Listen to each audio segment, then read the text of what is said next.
Bom dia a todos. Vamos dar início a mais uma disciplina do nosso curso, né? A última, antes do estágio.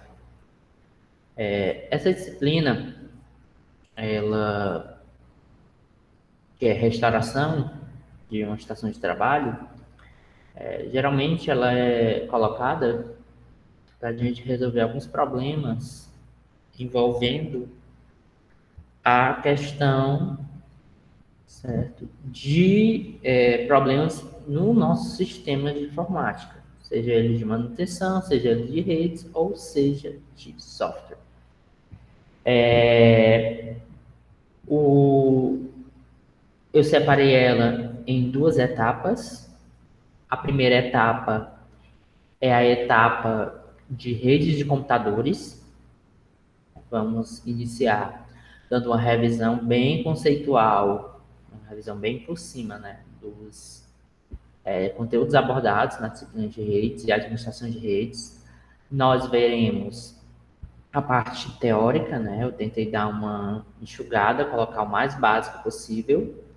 Depois a gente vai dar uma adentrada na parte de roteadores e cabeamento.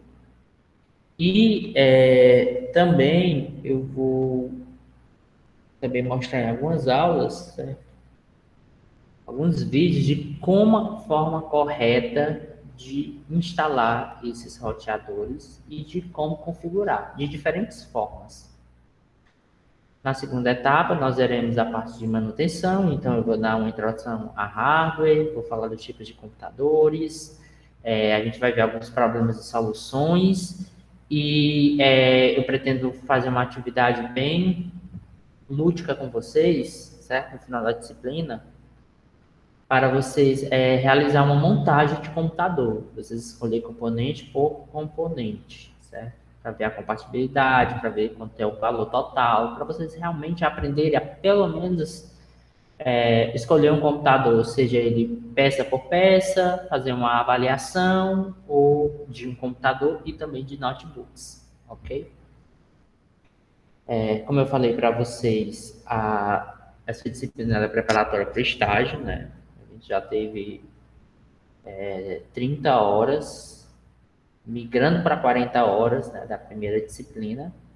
Nessa segunda, a gente vai começar pela essa parte de redes de computadores.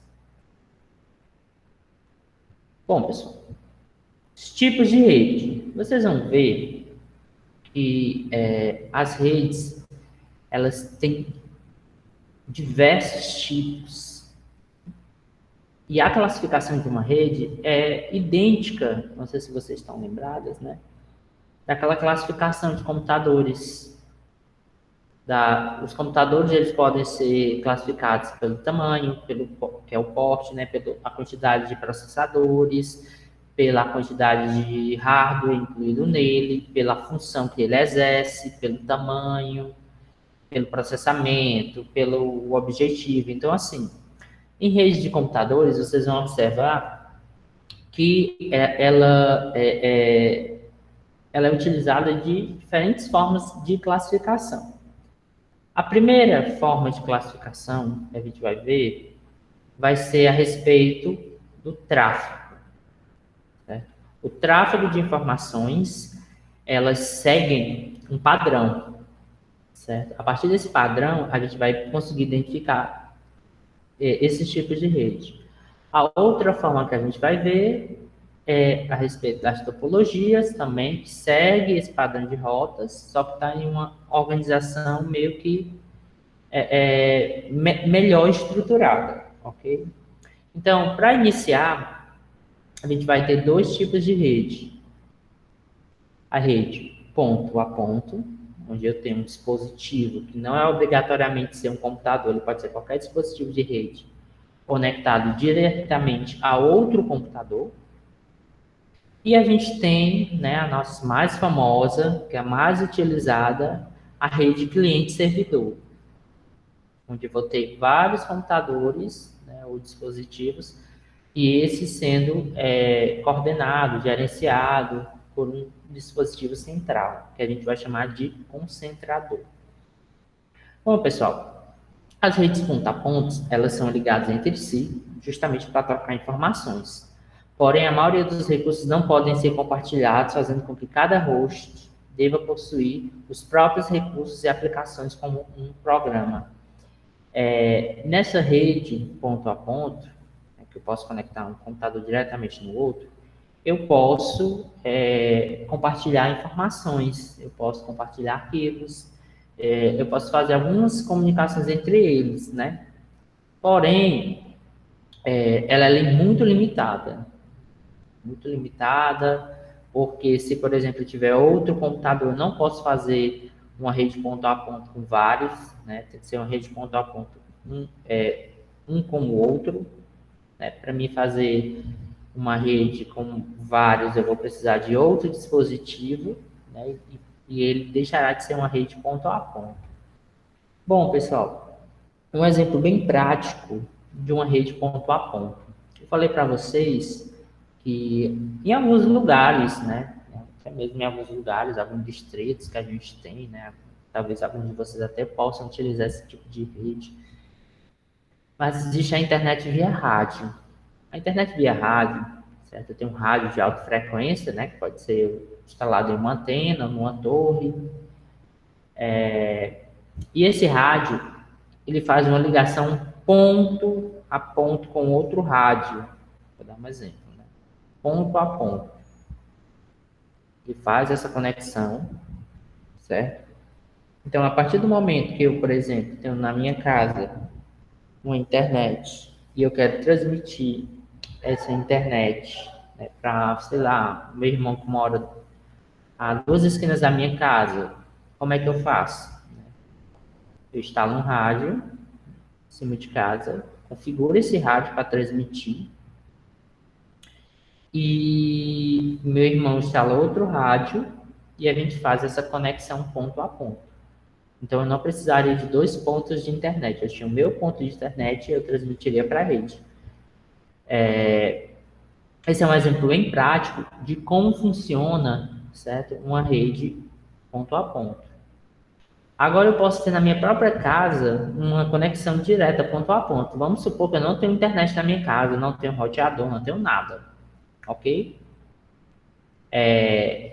Eu tenho um notebook, eu quero transmitir informações para outro computador, um computador de mesa, por exemplo.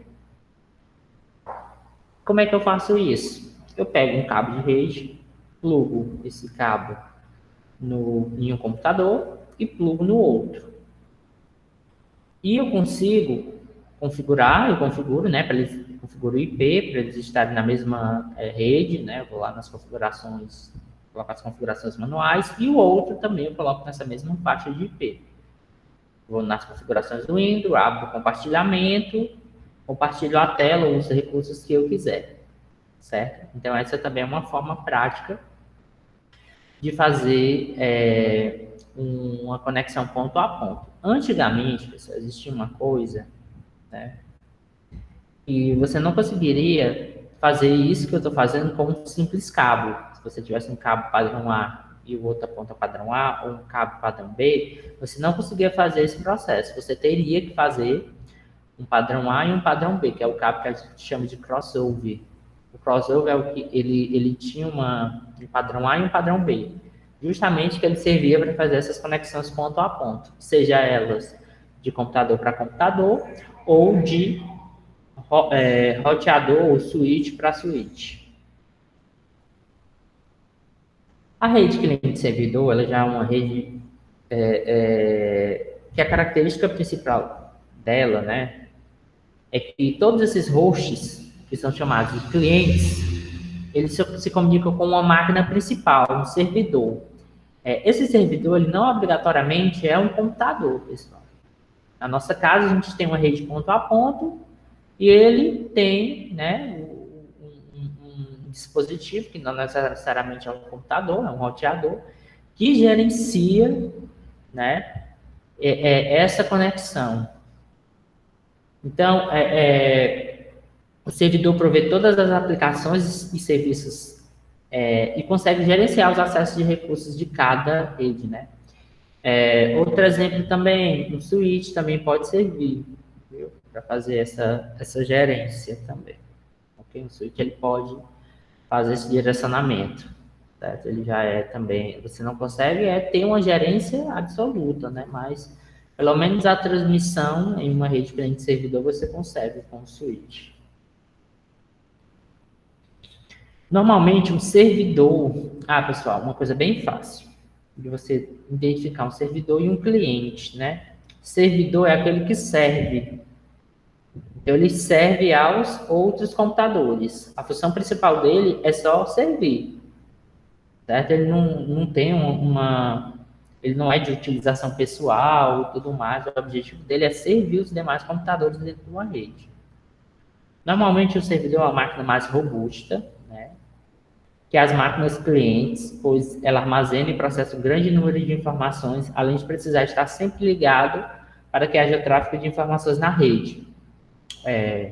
Isso vale nos dois casos. Se for um computador, é bom que esse computador tenha uma configuração suficiente para suportar essa quantidade de armazenamento, de processamento e de tráfego na sua rede.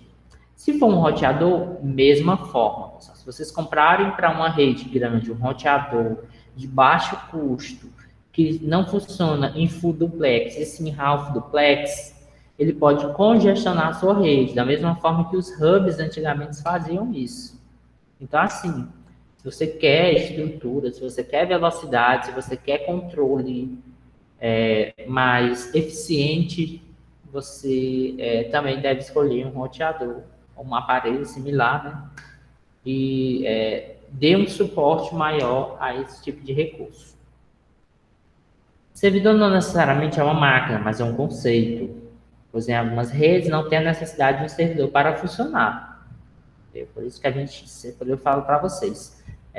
Nessa rede não necessariamente eu vou ter só computadores. E esse computador vai ser um servidor. Eu posso ter outro dispositivo fazendo o papel de um servidor. Modem numa rede de internet via telefônica. O modem ele serve como concentrador também. Ele que é o responsável por transmitir, né, internet para vários dispositivos.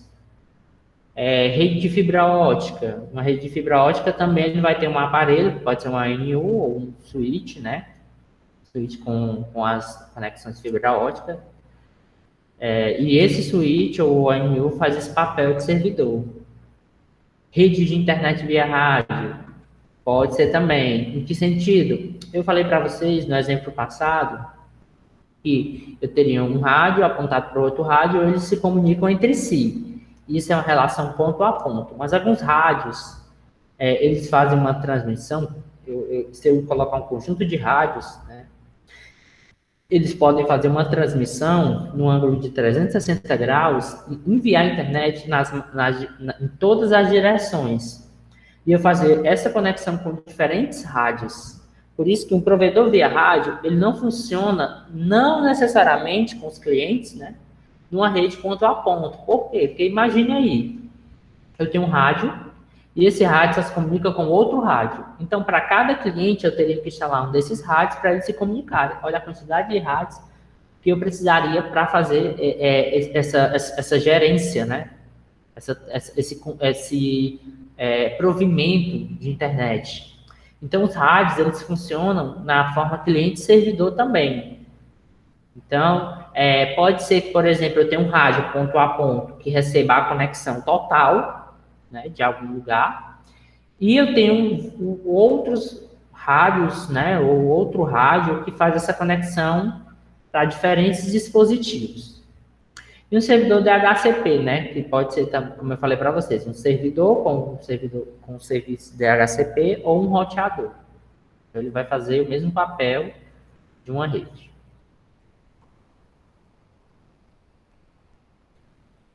Os meios de comunicação, pessoal. Os meios de comunicação, eles podem ser tanto meios físicos como meios, como é que eu posso dizer?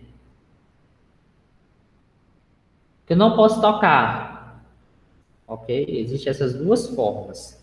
né, meios físicos, né, que eu vou ter uma estrutura, ou ondas de rádio, radiofrequência, que eu não posso tocar, mas elas transmitem, né, informações, comunicação. A primeira forma, a mais rudimentar, né, e que também é muito utilizada até hoje, é a eletricidade. Uma das formas de enviar dados é através da eletricidade. As placas de rede com fio são responsáveis por converter, né, dados, né, em bits. Como vocês sabem, bits é um 0 e 1, então é a ausência ou presença de energia. E bits em impulsos elétricos, né? Então, essa conversão é feita na placa. Então, naquela camada que a gente viu, camada física, trabalha diretamente na placa, em uma linguagem quase... É uma linguagem exclusivamente eletrônica, né? Os cabos mais comuns são usados são os cabos de par trançado e os cabos coaxiais, né? São as duas formas de a gente utilizar a eletricidade.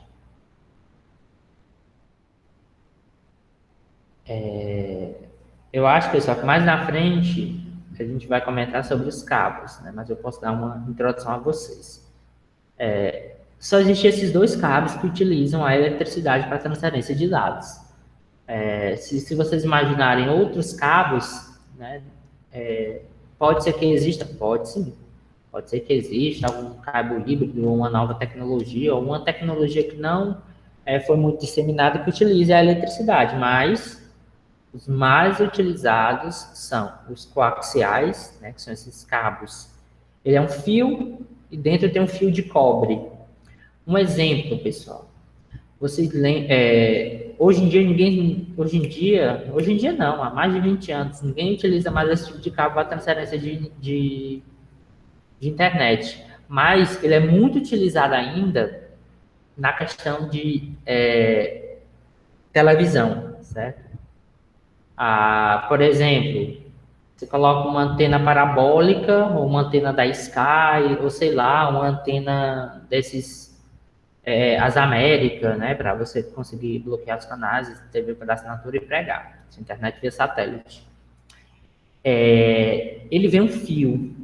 Se vocês perceberem, esse fio é um fio grosso, né, um fio um pouquinho grosso, e dentro ele tem um fio de cobre bem grosso, que é justamente o que se conecta ao conector, né? Se conecta ao conector, né? Na entrada do aparelho. Pode ser a televisão, pode ser o próprio um receptor. Então, aquilo ali é um exemplo de transmissão de dados, né? Via eletricidade. E o cabo de rede, né? Que a gente utiliza para transmitir internet de computadores. Ele é um conjunto de fios daqueles, só que mais finos, entrelaçados, de forma que ele consegue transmitir, né, informações. 2 pares são para transferência de energia e 2 pares são para transferência de dados. Outro meio que é o mais, como é que eu posso dizer, o mais rápido, né, é a luz, né? São os raios luminosos, que ele é bem mais eficaz com a eletricidade, bem mais veloz, ele se propaga mais rápido e ele não sofre interferência, pessoal.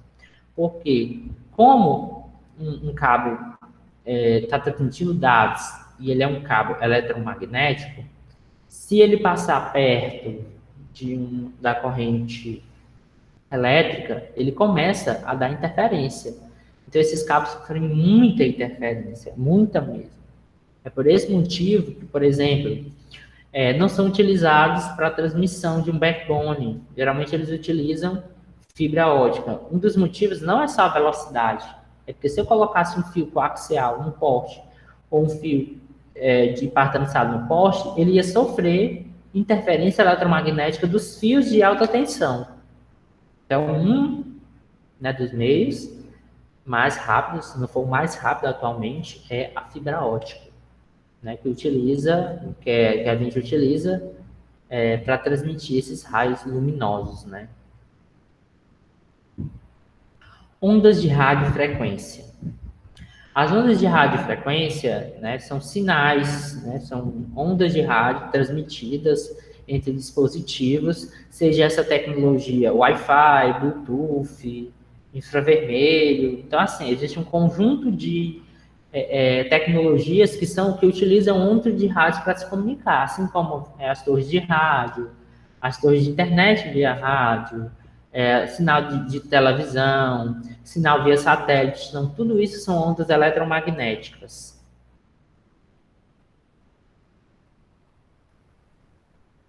Pronto, pessoal, agora a gente vai falar um pouco mais sobre esses dispositivos. O cabo espaciais, né, ele possui dois condutores e possui uma blindagem, né, um isolamento, para justamente ele não sofrer tanta interferência. Entre os condutores que permite, né, uma boa taxa de transmissão e pouca perda. Os cabos coaxiais podem ser classificados pela sua impedância, certo? Ou seja, impedância quer dizer a resistência da passagem elétrica.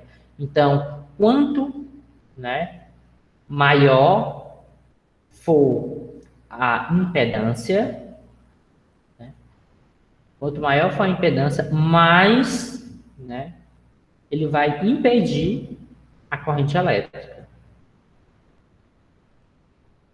Então, assim, resistência. Então, quanto maior for a resistência, menos intensidade a corrente elétrica vai passar. Então, é por esse motivo que existe um padrão para ser utilizado de uma forma e outro padrão para ser utilizado de outra, ok? Quanto menor a resistência, melhor a transmissão pelo cabo, já que a corrente irá fluir com mais rapidez. Os mais comuns são de 750 ohms, né, que é a resistência medida em ohms, usadas normalmente para antenas de TV, e os de 50 ohms, que possuem resistência menor e, portanto, são mais utilizados para telefonia.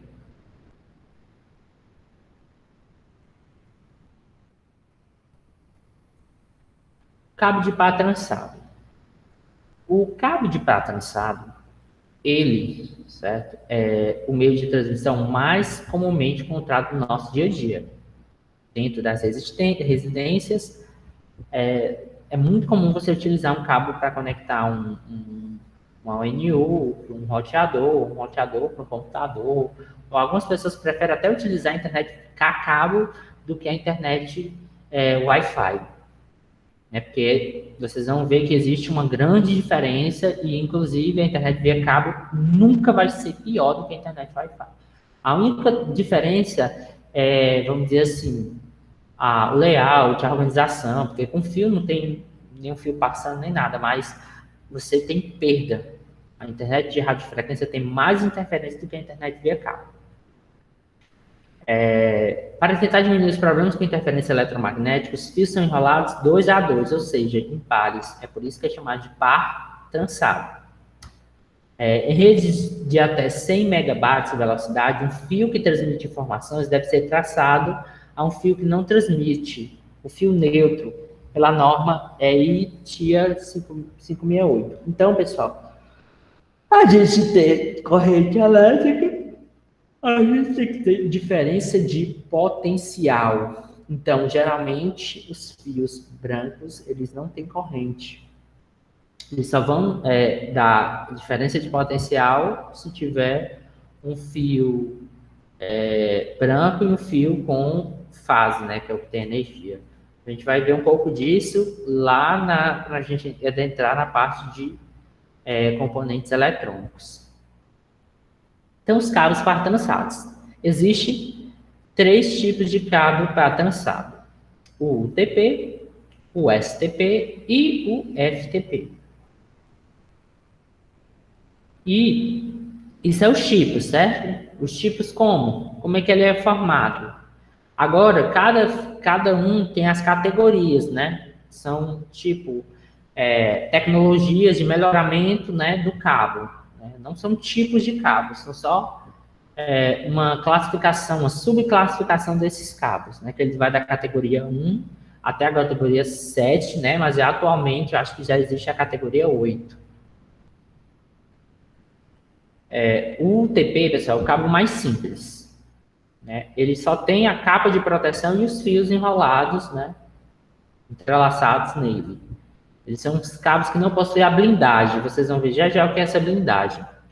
ou seja, não dispõe proteção à interferência externa. Os fios de cobre são protegidos somente por uma capa de plástico, né? Que geralmente é azul, mas isso não é padrão, pessoal. O cabo pode ser de qualquer cor, você pode encontrar preto, verde, vermelho, né? Mas o mais comum é que esse cabo seja azul. Os cabos UTP possuem taxas de transmissão que vão de 10 megabytes por segundo a 10 gigabytes por segundo, ok? O que vai diferenciar essa velocidade de transmissão é a categoria. O FTP, né, ele possui blindagem. Ele é como se fosse um cabo UTP, só que ele tem uma camada que reveste todos os fios de proteção e depois essa camada de plástico, né, essa borracha. Né? Eles são cabos que possuem uma blindagem feita com uma folha de alumínio que envolve todos os pares e protege os fios, evitando interferência com cabos da rede elétrica ou motores próximos ao cabo. Essa blindagem é um tipo mais simples em relação à STP. Já a STP, elas também são blindadas, mas eles tornam-se mais eficientes que a FTP, pois a sua blindagem ela é feita a cada par de cabos, ajustando assim a redução tanto da interferência externa quanto da interna, que é o que a gente chama de crosstalk, que é a interferência entre os pares de cabos. Então, assim, além da interferência eletromagnética externa, os fios entre si, eles também sofrem interferência, porque cada par cria um campo eletromagnético, eles conseguem interferir um nos outros. Então, além dessa camada de proteção que a gente viu que tem de alumínio, a gente vai ter outra camada de alumínio que envolve cada par de fio para justamente diminuir o máximo a interferência. Fibras óticas, pessoal. A fibra ótica nada mais é do que um fino e flexível fio de vidro, né? Justamente para transmitir o sinal luminoso, porque ele se propaga no vidro com muito maior velocidade, né? E ele é feito de silica, né? Um material sintético, né? Componente derivado do silício. Diferente dos cabos elétricos, transmite dados a partir de feixes de luz. Se você quebrar a fibra em algum ponto, você para a transmissão totalmente, porque não tem mais como esse fio se propagar. Né? Não tem mais como.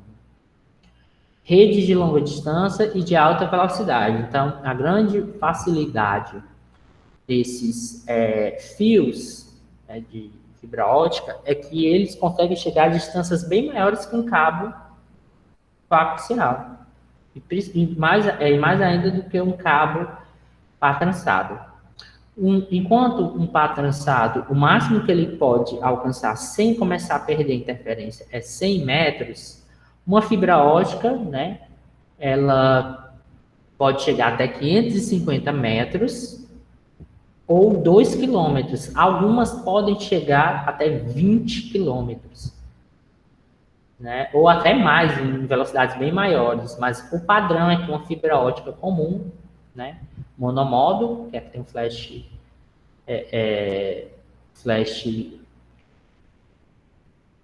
único flash, ele chega em distâncias maiores, sem perder interferência, e já o multimodo é em distâncias menores, porque ele acaba refletindo nas paredes da fibra ótica. Existem dois tipos, né? Justamente essas, multi e mono. Multi, mono. Então, multi tem vários feixes de luz e mono é só um feixe de luz. Nos cabos de fibra ótica monomodo, o núcleo da fibra é tão fino que permite que a luz propague em um único feixe, evitando também muitas reflexões nas paredes internas. Devido a isso, o sinal em uma fibra monomodo pode propagar-se até 80 km. O padrão é que seja 20. Né? Ele se propaga no mínimo até 20 km. Mas as distâncias podem chegar a 80 km. Mas fabricar um cabo de fibra tão fino, né, ele tem cerca de 0,008 milímetros, é muito dispendicioso, tornando o cabo muito mais caro. Vocês sempre vão ver que monomodo tudo é mais caro. Conector, a fibra, tudo. Ok? E a gente aqui observa que o feixe de luz, está aumentado aqui para vocês verem. O feixe de luz ele vai em linha reta, então ele não perde a intensidade. Né? Vai perder quando chegar em quase 80 quilômetros. Mesmo se essa fibra ela estiver curvada, né, ele segue o fio de vidro. Né? Não tem nada a ver com a fibra, tem que ser sempre reta. A multimodo, pessoal. A fibra multimodo, ela tem um núcleo, o núcleo ele é mais espesso, né? Então esse núcleo, vocês viram que o feixe de luz, o núcleo é bem pequenininho só para passar o fio, né? O fio luminoso. Já a multimodo ela vai ter esse núcleo, né? Onde se propagam os fios, um pouco maior. Ele torna a sua fabricação mais barata, porém a espessura do cabo permite mais reflexões de sinais e, consequentemente, mais perda. A fibra multimodo alcança no máximo 550 metros. Então, a cada 550 metros, você tem que ter um aparelho, né, que propague, né, outra fibra, como se fosse um roteador, mas é um aparelho, eu acho que é um switch, né? E pega esse sinal, recebe, manda novamente, né? E são vários feixes de luz refletindo, vou aumentar aqui novamente para vocês. Nas paredes, por isso que ele perde intensidade só chegar a 550 quilômetros. Então aqui a gente tem a diferença, né? Que acontece com o celular luminoso, né? Aqui a gente tem um que só chega a 300 metros, mas ele pode chegar até 550. E o sinal luminoso, né? Que o padrão é 20, mas ele pode chegar até 80. Pronto, pessoal. Então, eu vou encerrar a aula por aqui, certo? Na próxima aula, a gente continua com os equipamentos de rede. Até mais.